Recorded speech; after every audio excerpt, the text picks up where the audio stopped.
I arrived in the small town of Willow's End in late October, just as the leaves began to turn deep shades of red and orange. It was the kind of town you'd expect to find on an old postcard, quaint, quiet, with that small town charm I had been seeking. After a chaotic year, I craved solitude and peace, and Willow's End seemed like the perfect place to catch my breath. My plan was simple: rent a small cottage just outside town, settle in for the season, and get some writing done. I didn't expect much more than the occasional trip into town for groceries and long walks through the wooded paths. It seemed perfect, almost too perfect. The cottage I rented was cozy, with creaky wooden floors and a fireplace that gave off a soft glow at night. It was the kind of place where the silence felt thick, comforting, like a heavy blanket. But that first night, something about the quiet felt different. I brushed it off as just being unfamiliar with my surroundings. The next morning, I ventured into town for supplies. Willow's End had a single main street lined with old-fashioned shops. The bakery smelled of fresh bread. The general store was cluttered but charming, and there was a small diner that looked like it hadn't changed in decades. As I entered the diner for a coffee, the atmosphere shifted. Everyone in the diner stopped what they were doing to look at me. It was subtle, but I could feel their eyes linger for just a moment too long. I smiled awkwardly and walked to the counter, where a middle-aged waitress, her name tag reading Marie, greeted me. "New in town, huh?" she asked, pouring me a cup of coffee. "Yeah," I said, trying to keep the conversation light. "Just rented the old cottage up the hill. Needed a change of scenery." Her smile faltered for a second, and she glanced toward the other patrons. "The old cottage, huh?" She hesitated. "You'll like it. Nice and quiet up there." I nodded, though her tone didn't match the words. Something felt off, but I wasn't sure what. After grabbing a few groceries and chatting briefly with the shopkeeper, I headed back to the cottage. On the way, I noticed something strange. The few people I passed on the street, all of them older, stared at me as I walked by. Not a friendly stare, but one of those piercing looks, like they were sizing me up, judging me. I shrugged it off as small-town curiosity. Maybe they just weren't used to new people. But then things started happening. It began that night. I was sitting by the fireplace reading when I heard a faint tapping at the window. I froze, my eyes slowly shifting to the dark glass. But there was nothing, just the faint outline of the trees swaying in the wind. I shook my head, feeling foolish, and returned to my book. But the tapping continued, soft at first, then a bit louder, more insistent. I got up and checked the window. Still, there was no one there. The next day, I went back into town, hoping to ask someone about the odd behavior I'd noticed, but things were different. The streets were emptier.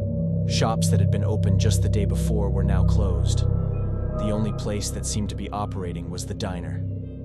I walked in, and Marie greeted me with the same friendly smile, but it felt forced. "You've been staying in that cottage a couple of nights now," she said casually. "Everything all right up there?" "Yeah.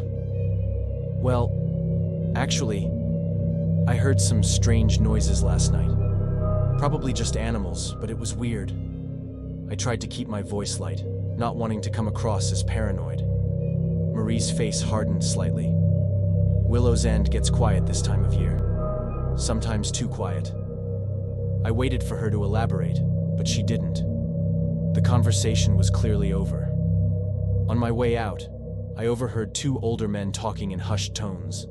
I couldn't make out everything, but I caught a few words. Cottage, newcomer, and something that sounded like, "It's starting." I felt a chill run down my spine, but I told myself it was just small-town gossip. Yet, as I walked back to the cottage, the unease I felt grew stronger. That night, the tapping returned, but it wasn't just at the window. It came from the walls, the ceiling, the floor. It was as if the whole cottage was alive, creaking and groaning under some invisible weight. I checked outside again, but the night was still. The forest surrounding the cottage seemed to close in on me, the tall trees leaning in as if they were listening. I barely slept. Over the next few days, the strange occurrences became more frequent. I'd hear footsteps outside the cabin late at night, pacing back and forth. But every time I opened the door, there was no one there. Sometimes the footsteps would stop, and I'd swear I could hear breathing.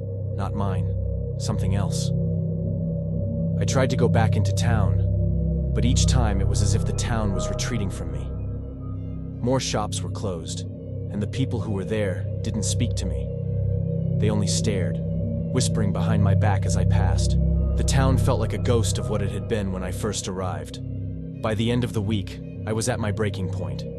I confronted Marie in the diner, desperate for answers. "What is going on here?" I demanded, my voice louder than I intended. "Why is everyone acting so strange?" Marie didn't look surprised by my outburst. Instead, she sighed, as if she had been expecting this. "Willow's End has its traditions," she said slowly. "We don't usually explain them to outsiders. But you're in it now, and you have to play along." "What does that even mean?" I asked, feeling a growing sense of dread. "You'll see," she said simply, turning back to her work. I left the diner, feeling like I was losing my grip on reality. That night, I packed my bags, determined to leave the next morning, but I never got the chance. The tapping returned, louder than ever, and this time, it was accompanied by a low humming sound, like a chant. It came from all around me, echoing through the cottage. I bolted outside, knife in hand, but the second I stepped off the porch, I froze. They were there.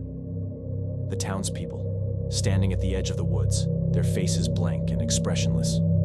At first there were only a few, but then more appeared from the darkness. They didn't move. They just watched. My heart raced as I backed up toward the door, but when I reached for the handle, it wouldn't budge. I was trapped. The chanting grew louder, filling the air, suffocating me with its rhythm. And then, in the dim light of the porch, I saw it. A figure standing just beyond the crowd, taller than the rest, its face hidden in the shadows. It pointed at me, and the townspeople began to move forward, slow and deliberate, their eyes never leaving mine. I didn't wait to find out what they wanted. I ran. I don't know how long I ran or how far. All I remember is the terror that gripped me, the sense that something was chasing me, closing in, even though I couldn't see it. The woods seemed to stretch on forever, no matter how far I went. When I finally collapsed, exhausted and terrified, I found myself at the edge of town, the same town I had just run from. It was as if I had never left. The streets were still. The lights from the diner flickered in the distance. And there, standing in front of me, was Marie. She looked at me with pity, shaking her head. "You can't leave, you know," she said softly. "Not now." I wanted to scream, to demand answers, but I couldn't. My voice was gone, swallowed by the town. I turned and walked back to the cottage, knowing that no matter what I did, I would never escape Willow's End. The next morning, everything was quiet again. Peaceful, even. But the unease never left. The town had taken me in, and I knew that no matter how hard I tried, I would always be a part of it now. And the worst part? I didn't even know why.